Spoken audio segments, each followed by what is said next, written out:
This noon I speak with Sanjeev Aggarwal, who is CEO of Everspin.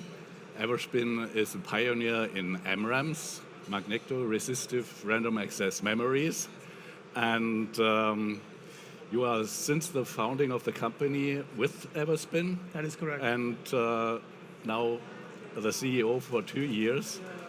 I can remember MRAMs has been around for more than 30 years in development, and I can faintly remember that I wrote more than one article predicting that MRAMs will be in the mainstream in 1 year.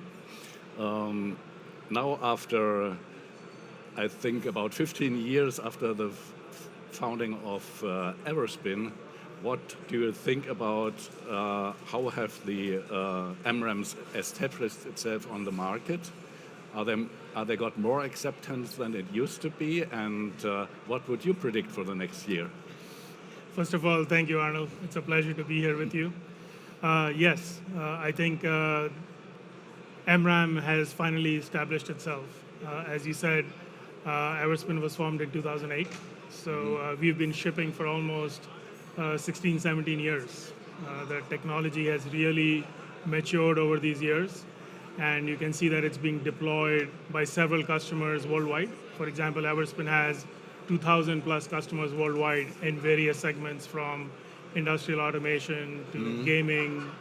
And now even the foundries, such as Global Foundries, TSMC and Samsung, have started shipping embedded MRAM in volume, replacing embedded flash. So yes, I definitely believe MRAM is here. So that's a good message for Europe, or bad? It's a very good message, because it is not only a small company like Everspin that's shipping MRAM anymore. It's these large foundries that have developed and qualified MRAM as well. Right? I mean, obviously we licensed our technology to Global Foundries, so we help them establish themselves, and similarly TSMC and Samsung had help from other startups as well. So I think it's really good for Everspin that these foundries are now shipping embedded MRAM in volume. You work together with Global Foundries. In which location? Where so we signed a joint development agreement with Global Foundries in 2014. Our first product from Global Foundries, standalone product, was on 40 nanometer CMOS. It was a 256 megabit DDR3-like product that was manufactured in Singapore, the entire product, front end and back end. Now we are shipping 1 gigabit DDR4-like part, and that front end is actually done in Dresden, Germany, and the back end is done in Singapore. So it's a split flow. How important is the European market for the company? Oh, the European market is of tremendous importance to Everspin. I believe about 35% of our revenue actually comes from Europe, so a pretty large proportion. And we have some significant customers like Siemens, Schneider, and also our parts are qualified by companies like 3D Plus, E2V, that actually supply to the European Space Agency. So MRAM has a role to play in the aerospace and defense industry as well as the commercial markets. And we have a good, strong position in Europe, and we continue to grow year over year. Even if, for example, in 22 and 23 with the COVID markets, we actually grew significantly in the European markets. Okay, so the MRAM technology can be applied in standalone memories as well as embedded memory. You ship the standalone types of memories. That's correct. And you license embedded MRAM technology, that is right? Yeah? That is correct. So we have licensed our embedded MRAM technology to Global Foundries, and as you know, they're actually shipping in volume on 22 FDSOI. So they've been shipping, I believe, for the last 2 years or so. And you're right, we ship standalone, and we do that manufacturing on 200 millimeter in Chandler, Arizona. And in 300 millimeter, we ship from Global Foundries, Singapore, and the front end is done in Dresden, Germany. And what is the ratio between standalone MRAMs and embedded MRAM? So we have shipped above 150 million units of standalone MRAM since 2008. So it's a significant portion of our revenue and our technology. For embedded, we only license to global foundries. So for us, standalone is what's more important. So, Okay. and it forms a larger portion of the revenue. Yeah. Yeah. So you shipped quite a lot of memories over the last years, growing rapidly, as you told me before. That's right. So what's the financial situation of Everspin currently? That's a good question. We are actually very healthy from a financial point of view. You might be aware that we actually rang the closing bell for NASDAQ in January of this year. And basically, we were celebrating 10 consecutive quarters of profitability. So we have been profitable since 2021, quarter two, and now it's been 11 quarters of making money.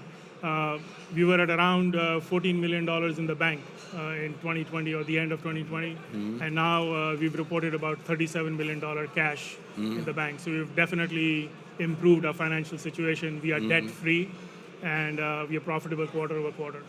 Okay. MRAMs have been considered to be quite costly over the last years. What do you think? Which market segments could you aim at with a more or less costly memory product? Yeah.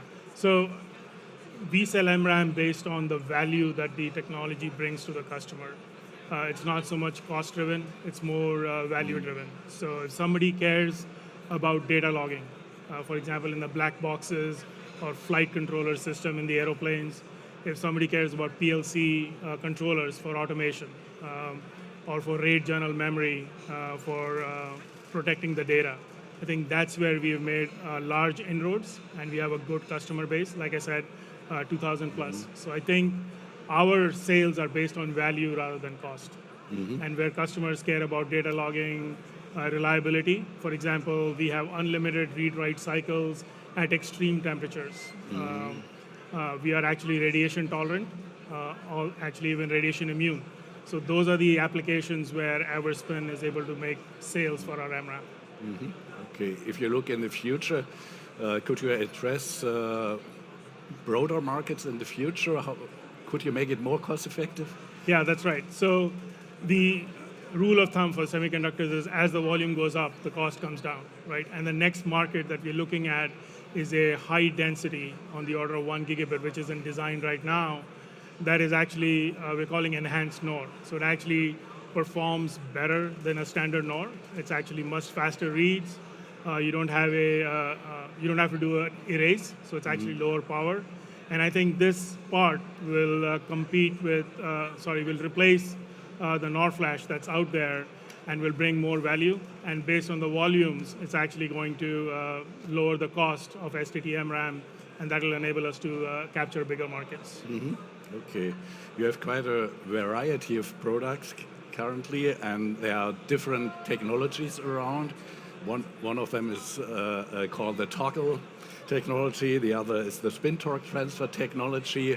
Could you briefly explain what the differences are and why you are following both technology routes? It's a good question. So toggle MRAM, or the first generation technology that we commercialized, it's actually field switched MRAM. So we actually generate fields, magnetic fields above and below the MTJ, or the magnetic tunnel junction, to switch the free layer from one direction to the other. Okay? For spin transfer torque, we actually established the same process by passing current through the tunnel barrier. So spin transfer torque can be actually scaled with CMOS. Toggle cell is actually fixed.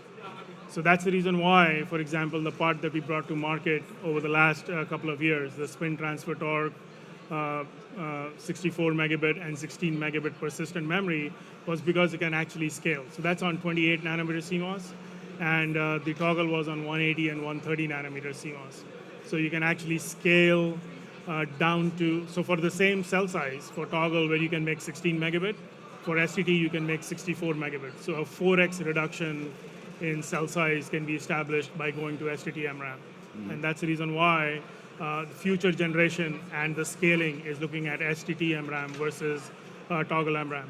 But not to misunderstand, toggle MRAM has its own value and position in the market. STT-MRAM is not going to cannibalize the toggle MRAM products that we have. They're going to continue for the next 10, 15 years, and we've been shipping for the last 10 years or so. And STT-MRAM will establish a separate market, and I think it's more suited for an XSPI or a serial interface compared to toggle, which is suited for both serial as well as parallel interface. Okay. I think currently there's a hot discussion around chiplet technology. Yes. What are your thoughts about chiplets? Is it something you're considering? Chiplets is a way of the future. So for example, as you keep scaling CMOS down to 5, 3, 2 nanometers, MRAM is still at 22 or 28 or 16 nanometer with some of the foundries. And I think the best way to take advantage of the MRAM performance and characteristics is to form a chiplet and integrate it with much advanced logic like 3 nanometer or 5 nanometers. So I do think that chiplets are a way of the future. They will revolutionize, along with heterogeneous integration, it will revolutionize the adoption of the technology. And Everspin is looking at it. We are waiting for the interface to be defined by our customers. Once that customer defines the interface, we would get into the market with chiplets as well. In the meantime, we are offering system and package solutions till the interface is defined for the chiplets. So that is something that's coming in the future. Okay, but you're not part of the standardization organizations or involved in standardization processes? So we are involved with JEDEC, trying to define the interface for a high-density automotive part. And there they're actually looking for much faster data rates. So they're looking for LPDDR4, for example, instead of the XSPI interface. So we are part of that JEDEC, and we're trying to make sure that the definition of the spec is compatible with what MRAM can offer and make that standardized over the next year or so. Okay. Do you have any year in mind when chiplets would be introduced? Good question. I'll go out on a limb and say that perhaps by 2027 timeframe, we will have chiplets getting more widely adopted and deployed in the industry. Okay. And Everspin will lead the way. And what does the roadmap for the next 1-2 years look like? What could we expect over the next 2 years to come? Yeah, so Everspin is actually looking at building a high-density product that can actually do which can store code as well as execute in place. So we're calling it Unified Code and Data Memory, or UNISYST. And the idea is we'll build a high-density part that can do both data storage and execute in place. It's something that is in design right now. We expect to bring it to product next year. And that will address anybody that's looking for, any customer that's looking for a product that can write much faster than NOR flash.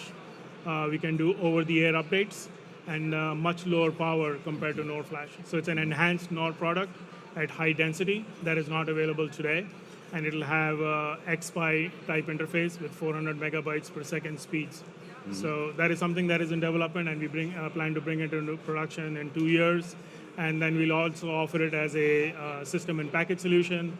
And the next product after that would be this LPDDR4 that we're talking about. So that'll probably be 1 year after the first product. Okay, very good. So thank you very much, Sanjeev, for answering my questions. And enjoy the show. Thank you very much. Thank you, Arno. Bye-bye. Bye.